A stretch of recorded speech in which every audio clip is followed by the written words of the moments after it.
you described in your very nice opening about my book, The Positive Shift.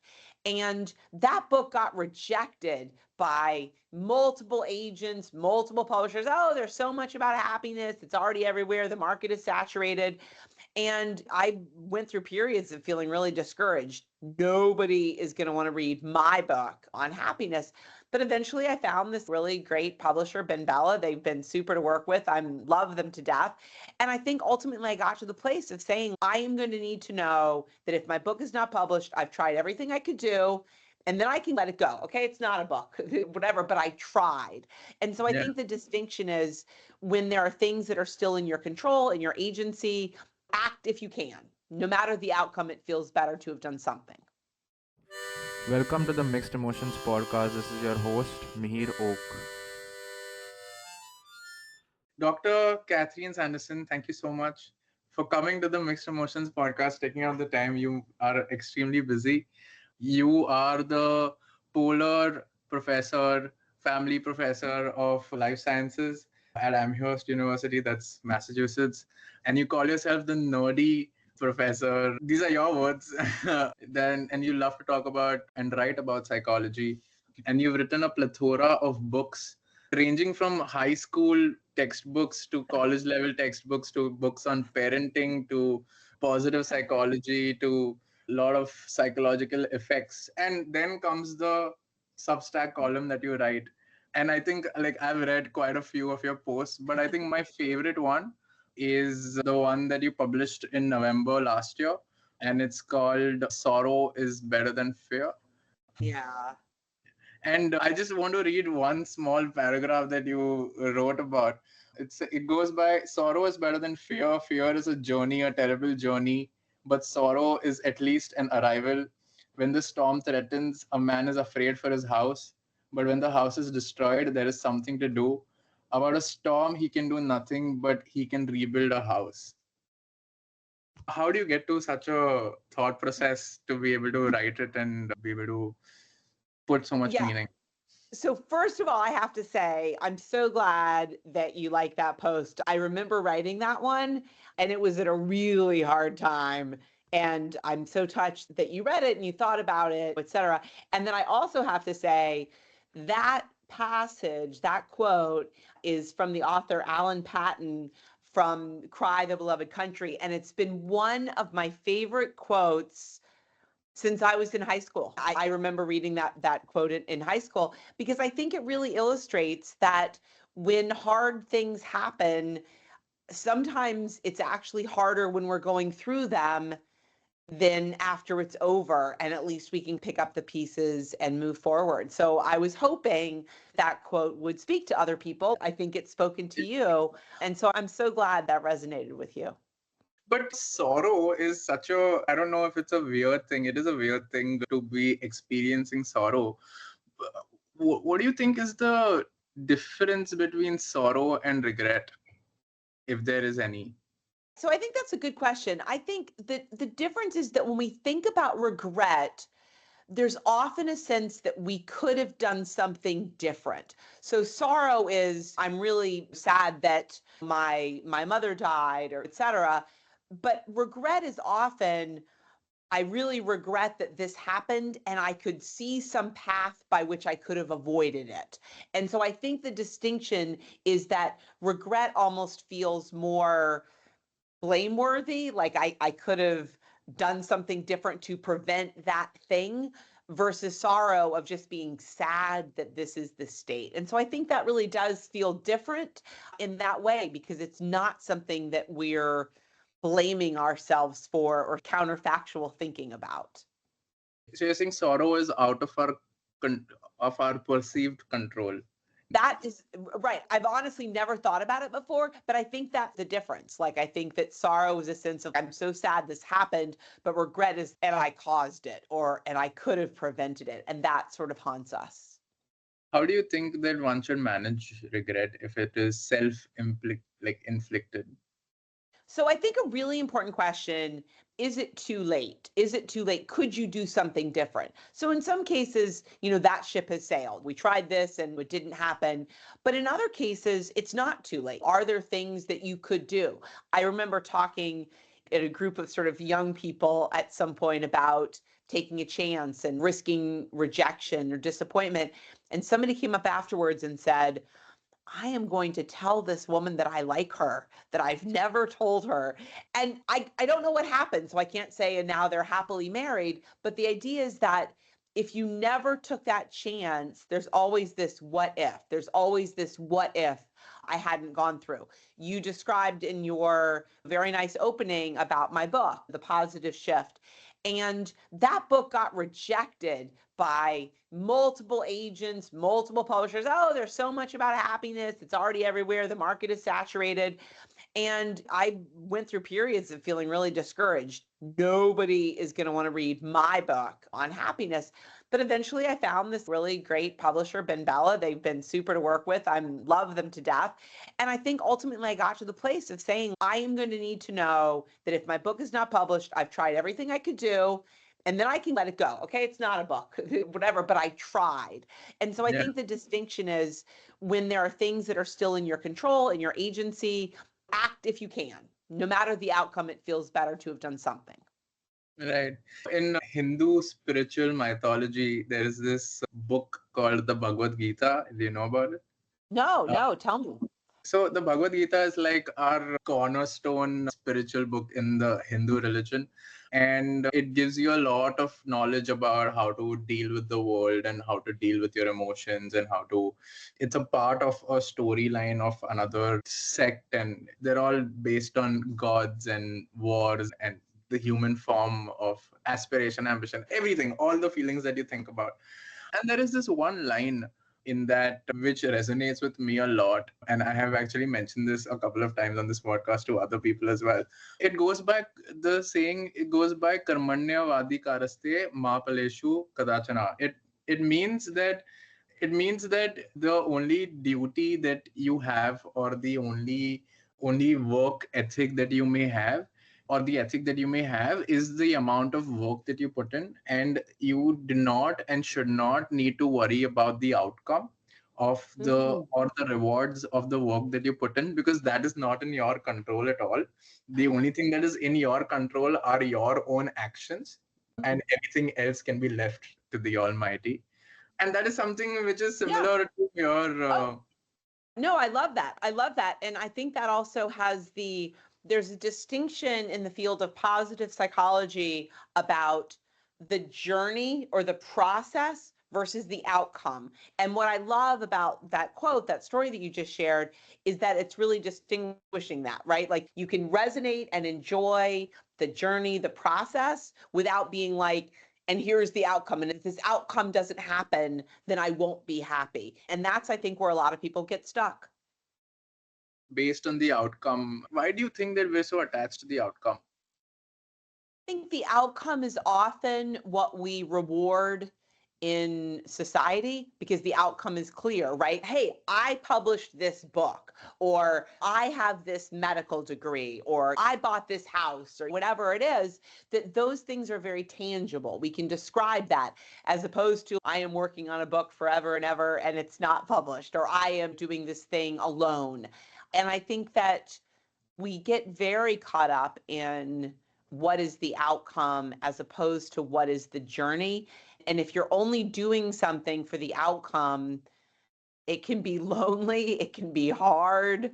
And as you said, you can't control it. You just can't control it. Yeah, this is a good topic. You've written a book by the title of The Bystander Effect, at least in India, it is called The Bystander Effect. And you go on to discuss how people behave when something happens in public. Now, my question though is that mob mentality and herd mentality is also a public form of behavior. And we go from indifference from a bystander to a way of behaving, like a thoughtful indifference from a bystander to a thoughtless behavior by a crowd. And it's the inverse, but it is still the same people. Yeah. So first of all, you think like a social psychologist, and I mean that as a compliment. So I'll say that. But here's what those two phenomenon have in common. In both of those cases, mob mentality, bystander effect, what's happening is our behavior is being swayed by other people around us. So in mob mentality, people act in ways that they wouldn't normally do. They get caught up in, often, frankly, it's violence or problematic behavior, but they get caught up in this. They're good people. They would never do that alone, but they get Yeah. caught up in this sweep of other people. What happens in the bystander effect is the inverse in terms of the action or lack thereof, but it's the same in terms of the social influence. So in the case of mob mentality, you are acting in a particular way because other people around you are acting in that way. In the case of the bystander effect, you often are failing to act because you see other people failing to act. So you see someone in trouble and your natural response would be to say, "Oh, are you okay?" But then you look around and no one else is doing anything, so it must just be me. I must just be overreacting, and so I'm not going to do anything. So in fact, you don't step up, you don't do something that you want to do because you are swayed by what other people are doing. So the common feature of those is not following your own gut instinct and relying on the wisdom of the crowd. Like I was speaking to an earlier guest by the name of Roy Warmister. He's an Yes, I Australian. know him. Yes. Really? Wow. Okay. Florida State University, I think, is where he teaches. He was. Yeah. Yes. Yeah. That's right. Okay. Yeah. Awesome.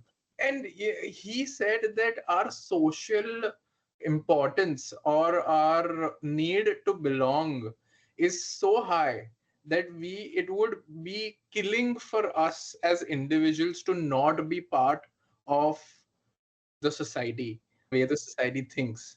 And hence, you will have people who will favor this kind of behavior, even if it can't be explained rationally. And it Right. makes Well, and I think his work has shown very clearly that this need to belong is so inherent, is probably evolutionarily adaptive, is hardwired in the brain, right? All of those things. But the thing that's so interesting about the bystander effect is that in the bystander effect, we are believing that we're fitting in. But what often happens in the bystander effect is that each individual person is like, "Oh, this is awful, this is awful, this is awful." And each of them are thinking it themselves and they're yeah, just not understanding. So what's weird is that in the bystander effect, we are fitting in with other people, but we're all wrong. We're all wrong about what other people are thinking and feeling. That's what's so fascinating about it. yeah. I had an essay in the fifth standard, which is very resonating to this. So I'll just share that with you. The essay was around this street magician who used to do parlor tricks, and the crowd used to gather and they used to watch him perform. And the street magician had a monkey as a pet or as a part of the trade or whatever. The essay was around the fact to understand how the crowd behaves, because of the spoiler of the story was that the same person attended his show twice. Okay, and the first time, it was like at the end of the show, normally people go in to pitch in money, right? And the reason that they go in was that at the end of the show, he always shows that the monkey is damaged or he's gotten hurt, and there's a lot of sympathy that is curated by the magician. But there is nobody who wants to put money first. Okay, and once there is that one person who Yes. steps ahead to put money for the show, then he's followed by everybody else around him. And then he goes to a show a week later by the same guy, and he realizes that this is the trick. The trick is to show that the monkey is falling and is so that he gets the sympathy of the crowd, of at least one person who's willing to act, so that everybody follows him. And that was a crazy story. Yeah. Yeah. Great And example. it is, yes, the like people think in the same way, but the courage to act is a bit, they would want to latch on to an anchor or something that drives their own beliefs, but may not be the first. And I think that would also kind of lead you to the social, like somebody has to be different, in my opinion, then to be able to do something differently. And then people say that, okay, yeah, okay, somebody's done it, so now I can do it, and now I can align with them, which is fascinating to see. What it takes is the one person. It takes one person, and then other people can follow in line. Right. Yeah. Yeah, it's fascinating. You've written a lot on, like, your book on positive psychology talks about the science of happiness, which is the main goal of the book. What is the science of happiness? Can it be learned and implemented for a long lasting effect of your life? So I'm going to say yes and no. So I'll start by saying that what's so interesting about the field of positive psychology, which my book, The Positive Shift, is based in, is that for years, the field of psychology focused entirely on the bad stuff, neuroses and phobias and anxiety and depression and all of these problems. And so the field of psychology as a whole has not looked at positive emotions in the same sort of depth as historically has happened within the field. So I love this idea that even as a field, we're saying, hey, you know what? Happiness is important. Joy and love and awe and flourishing and meaning and all of that's important. So that's one.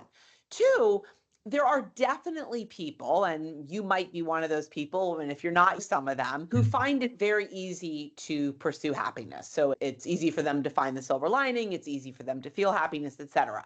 I'm actually not one of those people. Happiness does not come easily for me.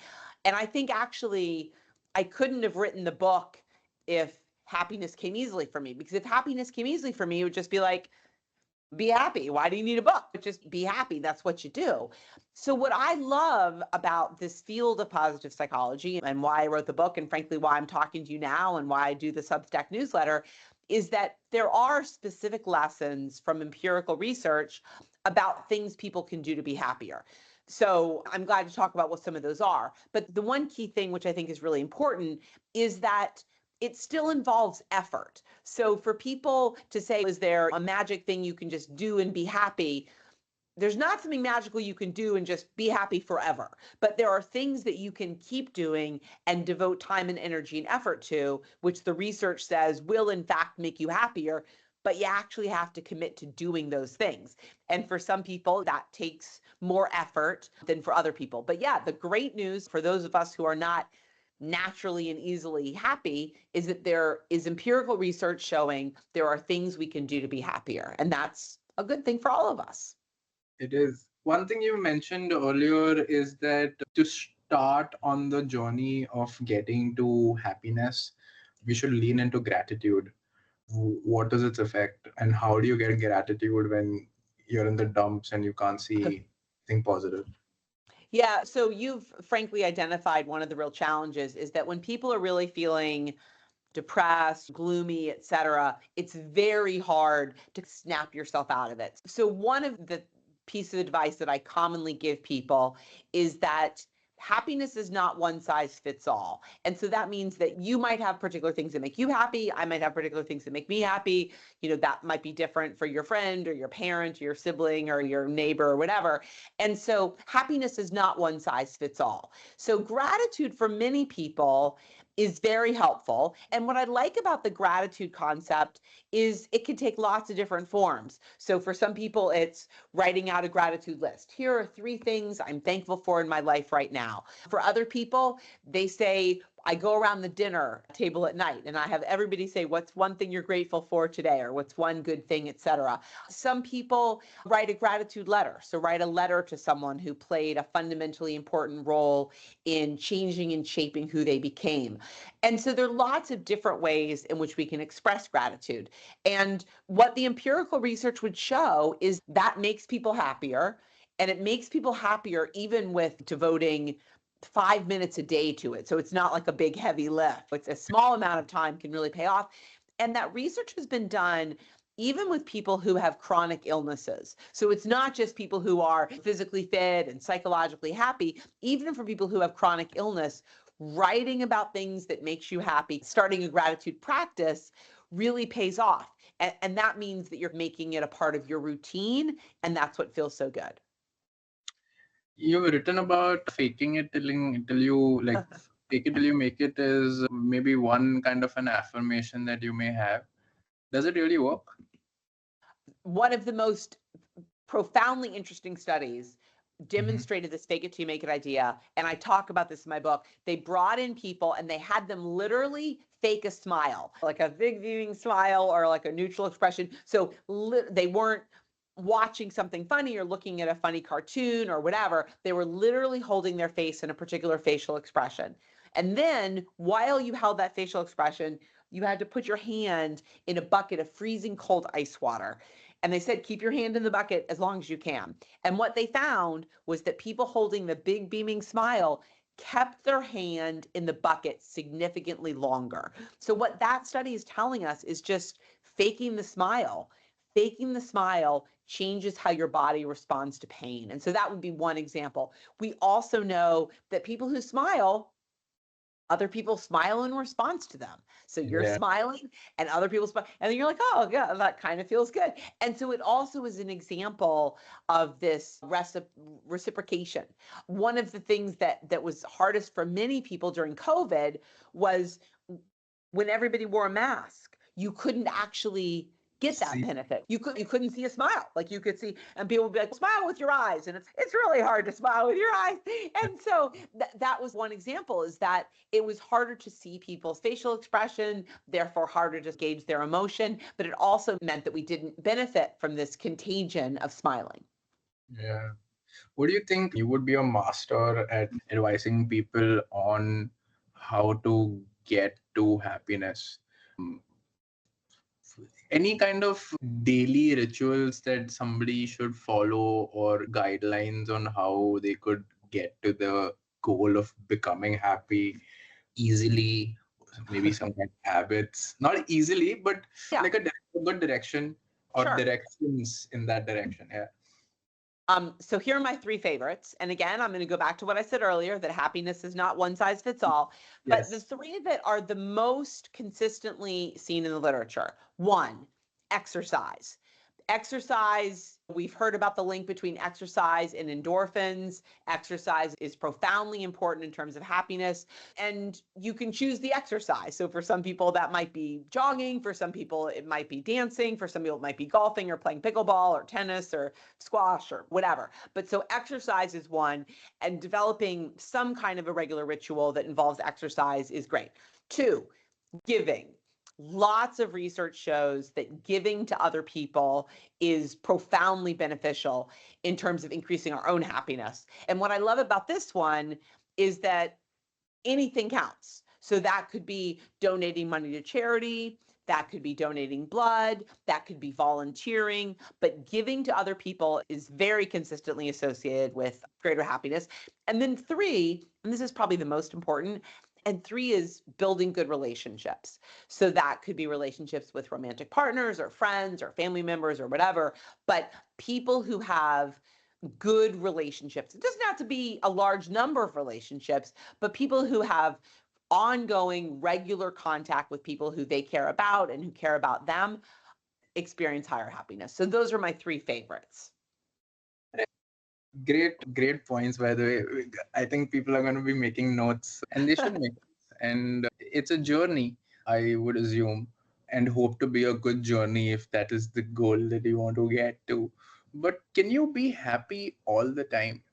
And does it bank on only developing habits, or like how can you be happy all the time is the Yeah. question. So I am not happy all the time, and I don't know of many people who are happy all the time. So I think that's probably not realistic.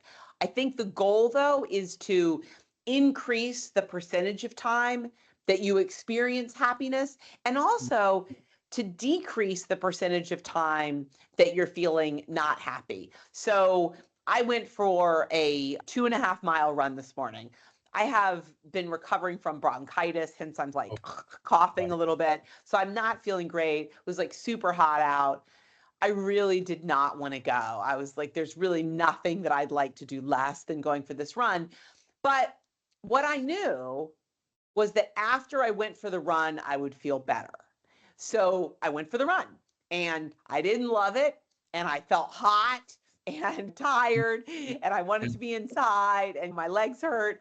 But you know what? I got home and I was like, oh my gosh, I'm so happy I did it. And right now, I am really happy I did it. So part of the issue is sometimes we don't feel like doing something in the moment. And so what we need to think is, how is the person who's done that going to feel? And often that's the sort of motivation to try to say, that's going to lead me to that boost later. That's actually a good hack on It's a good hack, motivation. right? Yeah. Yeah, it is. It is. I mean, Yeah. if you don't want to get out of bed to go to the gym, you should think about or just imagine how you yourself are going to be feeling 2 hours down the line when you're done and sorted and have gotten a good boost of energy. Yeah. And you mentioned that one of the three important points of persuasion or in pursuit of happiness would be building relationships and good relationships. How should one go about it in an ideal sense? What does a good relationship look like with Yeah. anybody? No, that's a great question.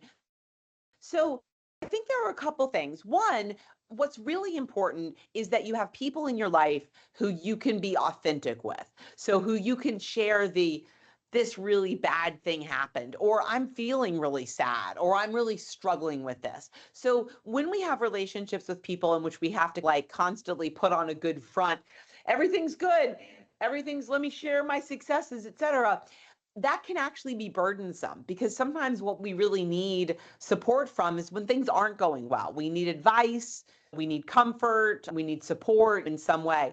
So having relationships with people who you trust and who trust you and you can be authentic with is important. But I will also say that there's really interesting research on what we call weak ties. And when we call weak ties in psychology, it really means not the people who you are closest to. It really means people who you have kind of small interactions with on a regular basis. So this could be saying hello to your neighbor as you're walking your dog. This could be chit chat with the waitress at Starbucks when you're getting your latte or whatever.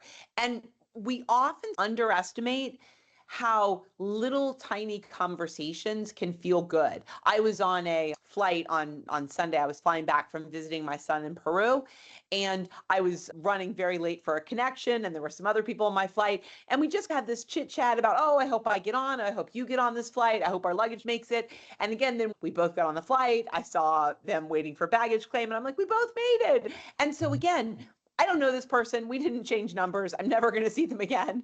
But it's the kind of thing that when we think about relationships, we really prioritize, and we should, our close relationships.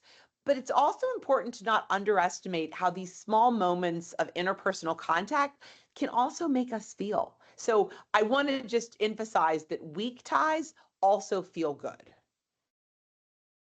Yeah.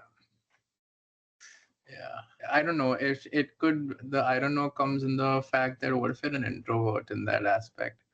How do you manage this weak tie if you can't socialize well? Yeah. What advice would you give to introverts in this situation? To introverts, Yeah. yeah. So I would say find things you like. So introverts might say, what I really like to do is read. So join a book club. Introverts might say, what I really like to do is work with animals who don't talk to me and I can just settle that. So fine, join an animal rescue group. Join something where you're going to go and walk dogs. Introverts can do group activities where they don't have to talk. So I'm going to play football, or I'm going to play soccer, I'm going to play, and again, we're going to be active. We're not going to be chit-chatting, we're not going to be talking. We're just going to be doing this activity. That might be joining a cooking class, or it might be an art class, but basically doing things that you like with other people who also like them is a way in which you are not forcing yourself to socialize about something you don't care about, and Yeah. that can be really meaningful.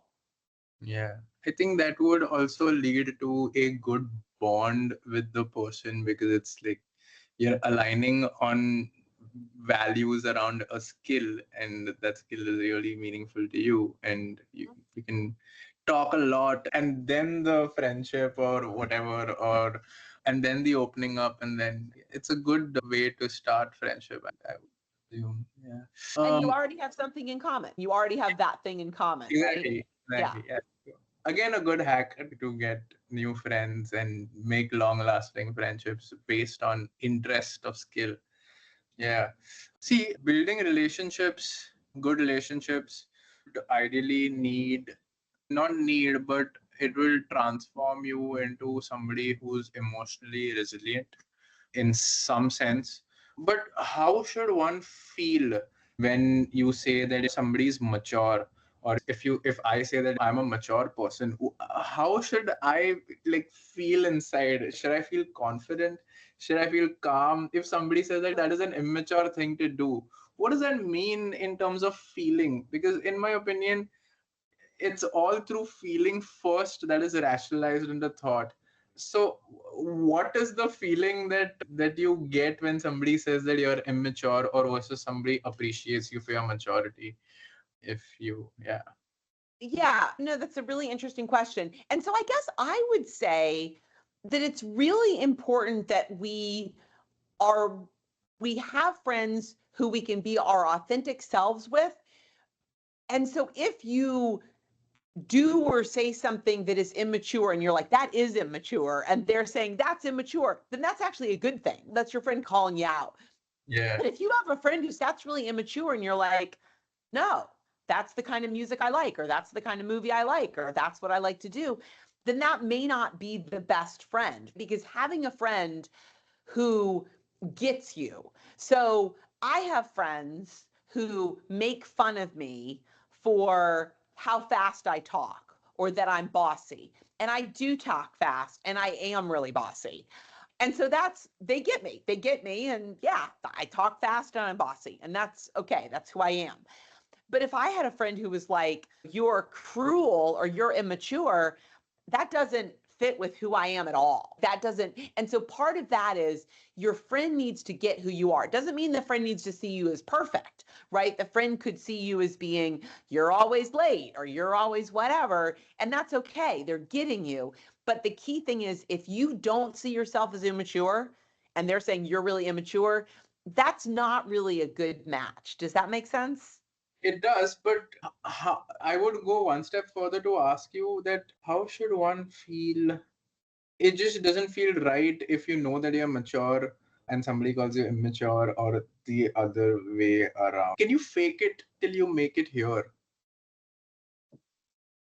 Can you fake it till you make it in terms of being more mature? Is that the Yeah. question? Yeah, you can. Right. No, absolutely. And in fact, a lot of research within education settings has shown if teachers hold higher expectations of kids rise to meet that because they're expecting it. So kids are like, okay, in this situation, I've got to pretend that I'm like this. Frankly, some of what we talked about earlier about happiness is the fake it till you make it, right? I don't like to run, but I'm going to run. Or I don't really like to go to this party and introduce myself to people, but I'm going to do it. And so part of it is that there may be things that don't come naturally to us, but as we practice it, we're like exercising this muscle and we're actually getting to be happier, or we're getting to be more extroverted, or we're getting to be more conscientious, or whatever it is. We talk about these emotions of happiness. Happiness is an emotion, makes you feel good. But then there are emotions of insecurity, of judgment, fear of failure. They're emotions too.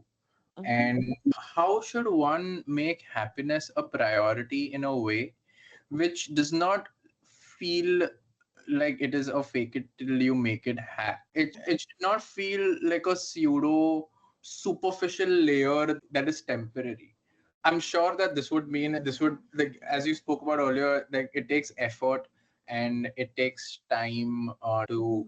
But I would ask you, how do you internalize the process to the extreme that you would get that as your gut tells you to behave like that first when you get such emotions? Yeah. So I think that it's for many people, being happy feels important. It feels like a good thing to do. You want to be happier, you're not happy. But it's also important to say there are times in which it's okay to not be happy. You can be sad. You can be angry. You can be frustrated. So the goal is not to say, I'm going to live up here all the time, constantly going through the world. We hear very commonly in the popular press about toxic positivity. Yes. Everything is great. Keep smiling. And the reality is, bad stuff happens. Bad stuff happens and people feel sad. And it's also important to show self-compassion and to say, you know what? Right now, I'm not feeling happy. Right now, I'm feeling sad, or I'm feeling stuck, or I'm feeling rejected, or I'm feeling depressed. And our goal is really to have a normal range of emotions and to not beat yourself up, or frankly, to beat other people up for you should be happier, or you should just smile, or look on the bright side. That it's also important to recognize that the goal is not happiness 24 hours a day, 7 days a week. The goal is to be able to say, I'm feeling here right now. I'd like to feel a little bit better. What can I do? And to recognize that if you want to feel happier, there are things you can do. It's not beyond your control. It's not, oh, I wish I was happier. There's nothing I can do. If you want to be happier, there are things you can do. See, you mentioned that you were not getting a publisher for your book earlier, and there is so much about happiness that is already there. What is it that people get wrong about it?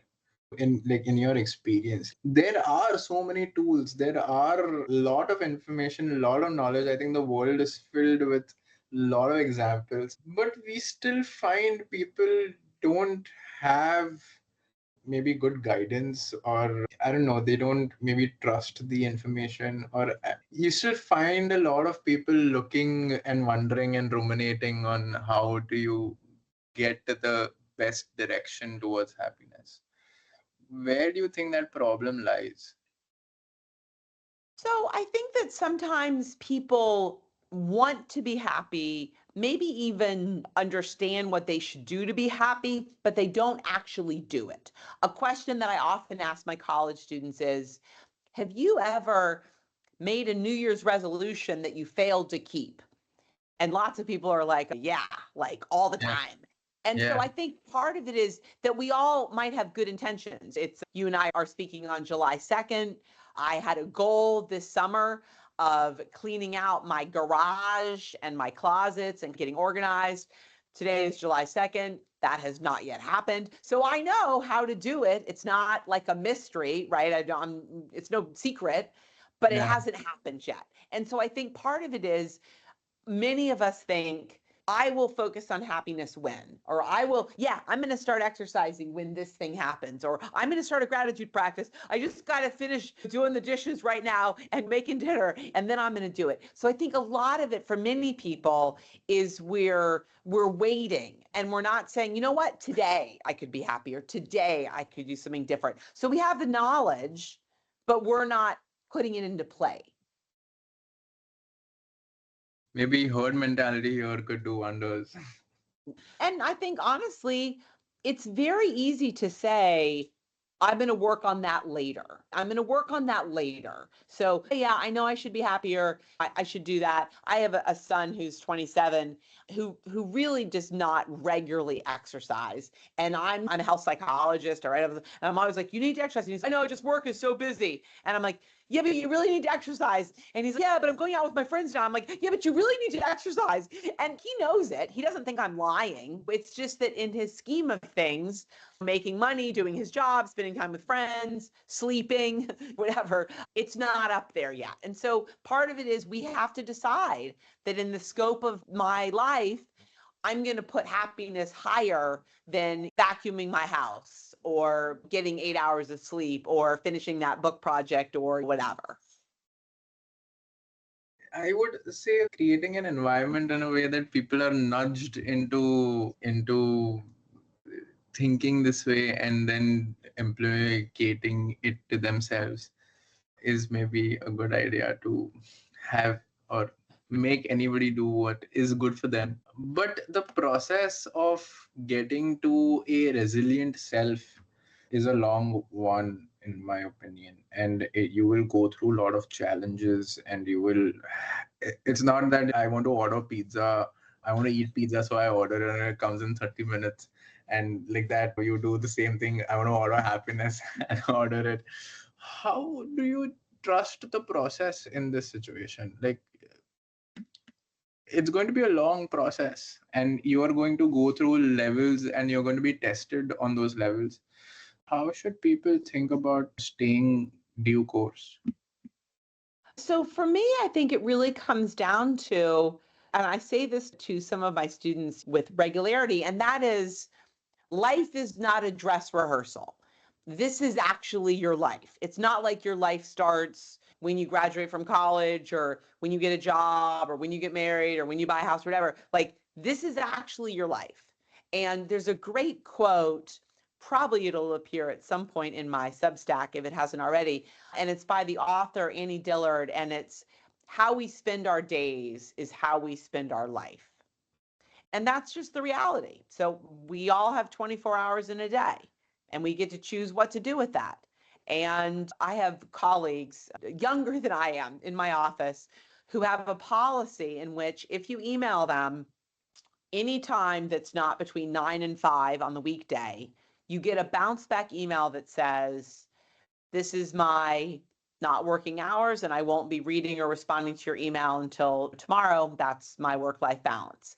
And I don't do that at all. I don't remember when you emailed me, but I Yeah, emailed people back at 11 p.m. or yeah, all sorts of different times. And that's just how I structure my life. But there are people who've made a choice, and my colleagues have made that choice that when they're not at work, they're not at work and they're not on email and they're spending time with their kids or they're exercising or they're gardening or whatever. And frankly, I I don't really have that makeup. For me, I'm like, oh, but I could be doing this and I could be doing this and I want to finish this and I want to get ahead, whatever. And so it's not better or worse, but they're making a choice and I'm making a choice. And so I think part of it for all of us is recognizing that we have that choice, that we have that choice. We have the choice to say, you know what? I'm tired. I've had a long day. I'm just going to sit up, put my feet up, take a bath, read a book, whatever. And we can do that. But we also have a choice to say, you know what I'm going to do tonight? I'm going to go for a run and then I'm going to phone a friend and then I'm going to go walk my dog or whatever. That we get to make those choices about how we spend our time. And there are choices we can make that the science would say is going to make us feel happier. and those choices are each their own. It shouldn't be clubbed. That's very important to realize that, as you said, happiness does not fit. It's not the same size that fits all. Something that you do is makes you happy, something that I do that makes me happy. So it's personal choice. The most common comment I get from people after I give a talk on the science of happiness is people will say, don't tell me to meditate. I hate meditating. And I'm like, I did not tell you to meditate. I gave it as an option. And to me, that's the sort of perfect illustration is there are people who rave about meditating, who love that feeling, who love that sort of clearing the mind. I am a horrible meditator. That is not my thing. And so I definitely didn't tell anyone to meditate. But what I did say is that for some people, meditating feels really good in terms of psychological and physical well-being. And if that's you, then you should do it because it's cheap and it's easy and there's strong research. But I know for me, meditating would not make me happy. It would make me anxious and stressed and I would go nuts. And so it would not be useful for me. But again, that's the advantage of saying, okay, happiness is not one size fits all. Go meditate. That's awesome. But for somebody else, it's going to be something different. It's, I think, when you recommend a book to a friend, I think reading is very individual. And so there's a book that I'm like, oh, that book totally spoke to me. I love that book. And other people are like, yeah, it was all right. And again, I think the happiness strategies are very much like that. They need to fit with you. Yeah, yeah. They shouldn't be like the herd mentality aspect does not play very big over here in terms of the happiness part has to be your own. Exactly. What clicks with you and what fits with you. And yeah, the way you speak about psychology and how you write about it shows that you love doing research about it and then telling the world about how do you implement the research that you've done. How much of studying the brain on a neuroscience level is connected to understanding human behavior? So what's interesting is that if you had asked me this question 10 years ago, I would have been like, not that much. And if you'd asked me it 5 years ago, I would have been like, oh, a little bit. And if you ask me it now, I'm like, a lot. And so what's interesting is that the field of neuroscience has just exploded over the last decade. And so now I think in many ways, the field of neuroscience is letting us answer really interesting and important questions about the field of positive psychology that get beyond self-report. So one of the problems is people might say, oh yeah, I really like volunteering. It feels really good. And you don't know if they really think that, or they just think you want them to think that, et cetera. But if you put someone in an fMRI machine and you say, think about giving a gift to a friend, and it activates a particular part of the brain that is the same part of the brain that is activated when you eat chocolate or something that feels good, then you're like, oh, maybe there is something hardwired. So I think the research in neuroscience is really providing profound insights that help us really draw important conclusions. Yeah. And it's a rabbit hole. It is I myself love reading about everything. There's this Instagram page called Neuroscience News, and it's like on priority for me. It's like whatever they put out is fascinating, and everything that have you read up or have you gotten the chance to interact with David Eagleman or the work that he does? Not personally, just as an observer, but yeah. His work is also fascinating. One question I would want to know about happiness before my final question is there a difference of perception of happiness between genders? Or Ooh, I don't know of any research that has shown there's a difference between happiness in different genders, but there is research that shows that people in different cultures and sometimes subcultures think about happiness in different ways. Wealthier people often think about happiness as like joy, and people with less money often think about happiness more as like contentment. And so there may be different ways in which we conceptualize different emotions associated with happiness, but I don't know of any work on gender. okay, okay. My final question to you is that what drives you to be who you are and do what you do? And what do you think is the purpose of life? Ooh, all right. So that's a really simple, short question. So what I will say is that for many people in academia, and I have, of course, as you started, a nerdy Yes. academic, I spent a lot of my career, writing and doing research that was read by other people with PhDs who studied the exact same kind of small niche thing that I was doing. And I eventually, frankly, found that really frustrating because what I love about the field of psychology is, as I'm sure is obvious in this conversation, is what I love about the field of psychology is that it makes a difference. It's not just I'm interested in this, oh, here's this finding. It's that here's this finding that matters. And so I started doing keynote speaking. I started writing popular press books. I have now started the Substack. I talk about happiness on Instagram and all of that because my goal is that it's not just a few people learning about happiness in the back room and trading secrets, but that the field of psychology has so much to inform like the world. And so my goal is to really provide empirical data-based strategies. Somebody at one point was like, oh, are these just like your ideas? And I'm like, no, none of them are my ideas. They're research-based ideas. It's not just I woke up in the middle of the night and was like, you know what, I think exercising would be good. It's that I read the research and this is what the research says. And so to me, that's my goal. And that's why I'm talking to you. And that's why I write my Substack and so on. In terms of the purpose of life, to me, and this kind of relates to the answer that I just gave, I think the purpose of life is to make a difference so that we're all going to die. We're all going to die at some point, who knows when, and that we've made a difference in the time that we had. And that could be making a difference within our immediate community or our family or our friend group or more broadly. But I think it's to make a difference so that at the end of our lives, we look back and say, I did good. Wow. Wow. Dr. Sanderson, this platform, the Mixed Emotions podcast, is my playground to understand and talk about the seen and the unseen. It is to talk about the fact that life is not black and white. There are a million iterations that go behind, and lots of complexities that you do not or you take for granted that go behind human thought process, and hoping to find out answers to questions that everybody has, and talking about situations and the human experience being the core aspect of everything that you do, be it physics, be it science, be it engineering, be it mathematics, politics. It's all human behavior in the end. So much for taking out the time from your busy schedule. It's been wonderful talking to you. Thank you for your really thoughtful questions. I really enjoyed our conversation. I did too. I'm sure, I had actually prepared many more questions. I would love to ask you some of them at a later stage when you are freer. I think your new fourth edition book is coming out, Health Psychology, Yeah. Understanding the Mind Body Connection. What is there any new updates to that in the fourth edition? Fourth edition. Yeah, so here's the kicker. The third edition came out in 2018. So do you think anything in health has changed from 2018? Yes.